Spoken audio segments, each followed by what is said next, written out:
Actuellement, voilà, tu as mis 2 hectares 35 de SAU. En fait, il y a plus que ça parce qu'il y a une partie en céréales dont je ne m'occupe pas. Ça, c'est les 2 hectares 35, c'est ceux dont je m'occupe. Je fais 25 arts de blé aussi en plus pour transformer en farine. Je commercialise un petit peu de farine en plus sur la ferme. C'est relativement, enfin, c'est très anecdotique en termes de chiffre d'affaires, mais ça me tient à cœur quoi, de faire du blé, enfin pour en faire de la farine. J'ai juste mis la partie légumes, hein. On avait dit qu'il y avait 10 arbres de petits fruits, mais voilà. Donc je peux tout mettre comme ça. Il y avait les 25 arbres de légumes en rotation, 10 arbres de légumes au démarrage printemps, et puis les serres, les 15 arbres, les 1500 mètres carrés de serres, avec 2-3 légumes par an. Donc le point clé, vraiment le premier facteur, pas le premier facteur, mais dans les 3 zones qu'on définit là, la zone la plus importante de production, c'est les serres. Je suis d'abord un producteur de légumes sous serre. En termes de volume, ça doit être, c'est peut-être la moitié en termes de volume, en termes de poids. En termes de chiffres, c'est plus que la moitié, puisque si on fait 21 000 euros sur 35 000, après c'est des données approximatives, je ne sais pas exactement. Je pense qu'on est plus à 50 en réalité, mais c'est disons de 50-60% à peu près. Par contre, le légume de serre, c'est là que je fais les légumes qui vont être les plus importants en produits d'appel. Vraiment le plus gros, ça va vraiment être en tunnel.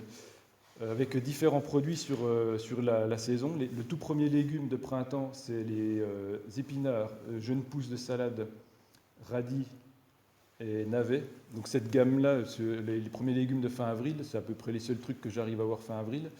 On pourra avoir éventuellement des aillets peut-être un peu plus tard. Enfin, ça dépend. Si vous avez des terres qui sont un peu plus qui poussent mieux au printemps, puisque là on est en terre froide et qui ne sont pas favorables à faire du légume très hâtif.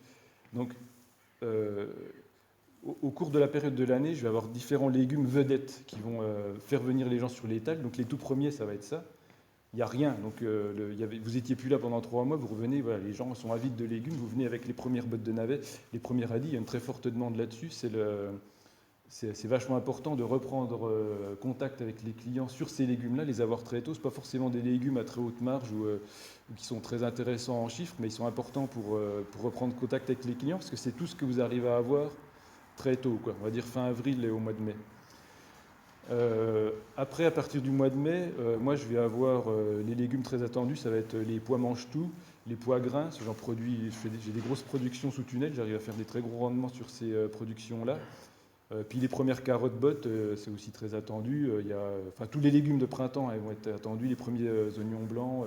Vous avez toute cette gamme-là jusqu'au mois de juin avec les pommes de terre primeurs. Pommes de terre primeur sous tunnel, c'est un point vachement clé dans la production. Ça fait beaucoup de chiffres et c'est très demandé. Et il y a une grosse... vous pouvez augmenter les prix. Vous aurez, à partir du moment où la demande est forte, vous pouvez maintenir des prix élevés.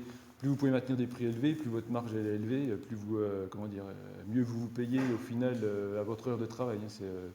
C'est vraiment le point clé.